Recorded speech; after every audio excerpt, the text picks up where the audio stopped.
स्वागत है दोस्तों आपका हमारे चैनल तैजुब हब में। हम मिड लेवल में आपको एक बार फिर से किसी भी दिए हुए मैट्रिक्स का इन्वर्स कैसे निकालेंगे सिखाने वाले हैं। एक तरीका मैंने आपको सिखा दिया है और दूसरा मेथड आज हम बताने वाले हैं। इसको हम बोलते हैं एलिमेंट्री ट्रांसफॉर्मेशन मेथड। ठीक है, तो इसके लिए हम आपको कॉन्सेप्ट भी बताएंगे और साथ में एक सम लेकर के उसको पूरा सॉल्व करके भी बताने वाले हैं। तो आइए दोस्तों स्टार्ट करते हैं हम लोग इन्वर्स ऑफ मैट्रिक्स। और साथ में आप ध्यान रखें कि हमारे चैनल को लाइक करना, सब्सक्राइब करना और शेयर करना तो बिल्कुल ही ना भूलें, क्योंकि ये आपको पहुंचा रहा है बेस्ट मटेरियल। हम आपको दे रहे हैं वीडियो नोट्स जो आप लिख करके भी उनको रखें और हमेशा उनको पढ़ते रहें। आइए देखते हैं हम लोग। तो यहाँ पर हम एक कॉन्सेप्ट यूज़ करते हैं। ए को लिख सकते हैं हम लोग I इंटू ए। अब देखिए इस कॉन्सेप्ट का हम कैसे यूज़ करेंगे, मैं बता रहा हूँ आपको कि हम क्या करेंगे कि इसमें इस प्रकार से ऑपरेट करेंगे कि ए को कन्वर्ट कर देंगे हम लोग आई में। ऐसे करेंगे ऑपरेशन कि ए हमारा जो है कन्वर्ट हो जाएगा आई में और फिर ए को इस तरफ ला करके क्या कर देंगे हम लोग ए इनवर्स इंटू आई कर देंगे। कैसे करेंगे एक एग्जाम्पल लेते हैं हम लोग। आइए,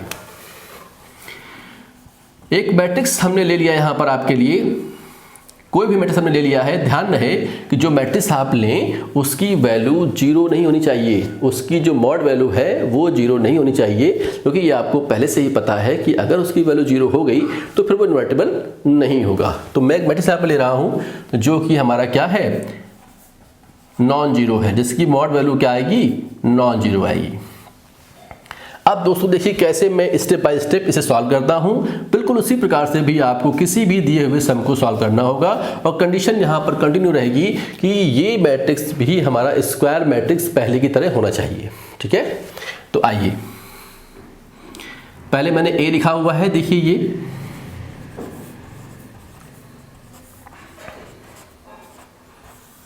फिर मैंने यहां पर आई लिया हुआ। आई को आप अपने दिए हुए मैट्रिक्स के हिसाब से लिया करेंगे।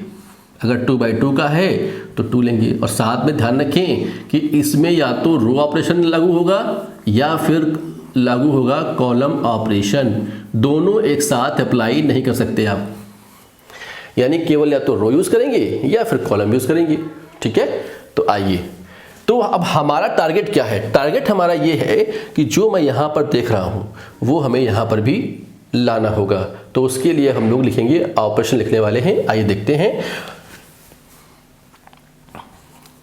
अगर मैं R2 में से 2R1 कर दूं और मैं R3 में से 3R1 कर दूं तो मुझे क्या मिलेगा, 1 2 3 0, 4 में 4 गया 0, 5 में 6 गया -1, 3 में 3 गया 0, 5 में 6 गया -1 और 6 में 6 गया 0। ध्यान दें दोस्तों, ये तो करना आसान है, लेकिन यही ऑपरेशन जो आपने यहाँ पे अप्लाई किया हुआ है यही ऑपरेशन आपको यहाँ पर भी अप्लाई करना होगा। R2 - 2R1, तो यानी कि पहले को तो हमें कुछ करना ही नहीं है, लेकिन R2 में से 2R1 करना है, ये देखिए, और R3 में से मुझे 3R1 करना है। ये देखिए, बिल्कुल भी दिक्कत आपको नहीं होगी, लेकिन ध्यान रहे इस सम को करते समय आपको फुली कंसंट्रेट रहना है, क्योंकि एक भी अगर एलिमेंट गड़बड़ हुआ तो फिर आप इसका आंसर निकालने में असमर्थ हो जाएंगे और फिर आपका आंसर बिल्कुल मैच नहीं करेगा। आइए आगे बढ़ते हैं। तो अब हम देख रहे हैं कि हम यहाँ पर से भी और यहाँ पर से भी माइनस को हटा देते हैं। यानी क्या करते हैं हम लोग, यहाँ लिख के जो दिखाएंगे आप, R2 में कर दें -1 और R3 में करते हैं -1, तो थोड़ा हमको आराम हो जाएगा। दोस्तों जो ऑपरेशन मैं कर रहा हूँ आप बाध्य नहीं हैं, आप बॉन्डेड नहीं है कि आप वही करें, आप कुछ और भी कर सकते हैं अपना आंसर फाइंड करने के लिए। ये मैं केवल आपको एक प्रकार से समझा रहा हूँ कि आप इसको ऐसे करें। अब देखिए दोस्तों, अगर मैं इसको रिप्लेस कर लेता हूँ, मुझे पता है ना कि मुझे 1 यहाँ चाहिए, मुझे 1 यहाँ चाहिए, तो अगर ये रो नीचे आ जाए और ये ऊपर पहुँच जाए तो मेरा कुछ काम सिंपल हो जाएगा, यानी R2 रिप्लेस बाय R3 और हमें क्या मिल जाएगा,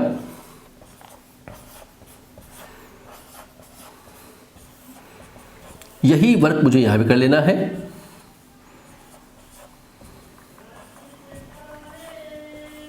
ये। अब इसके बाद आप देख रहे हैं कि मुझे यहाँ भी 0 चाहिए और यहाँ भी 0 चाहिए। देखिए दोस्तों मिल रहा है 0 मुझे। कैसे? अगर मैं यहाँ पर अगर मैं R1 में से 2R2 कर दूं और साथ ही मैं अगर R3 में से 3R3 कर दूं तो ये वैल्यू आ जाएगी। लेकिन मैं आपको सलाह दूंगा कि आप एक बार में अगर एक ही रो में 2 बार ऑपरेशन हो रहा है तो आप एक बार में एक ही करिए। तो मैं पहले ही करता हूं। क्या किया है मैंने, आप समझ पा रहे हैं? R1 में से 2R2 को माइनस करना है, यानी यहां पे 2 का मल्टीपल करके इससे माइनस करना है। 1 0 3 0 1 0। अब दोस्तों यहां पे ध्यान देना है आपको। यहां पर मैंने क्या किया है, 2 का मल्टीपल किया है और इसको इसमें से मैंने माइनस किया है। ये ध्यान देना है आपको। R1 में से 2R2 यानी R1 में से 2R2 यानी 1 माइनस 6 यानी कि 0 माइनस 0 यानी कि 0 माइनस 2। ये दोस्तों आपको बहुत ध्यान देना होगा, यहीं पर मिस्टेक के चांस बहुत रहते हैं। और अब आप देख रहे हैं कि इसी प्रकार जैसे मैंने करा हुआ है तो आप R1 में से 3R3 फिर कर सकते हैं। तो इधर तो आपका सिंपल हो जाएगा, कोई दिक्कत नहीं है। 0 0 आ गया, 0 1 0 आ गया, 0 0 1 आ गया।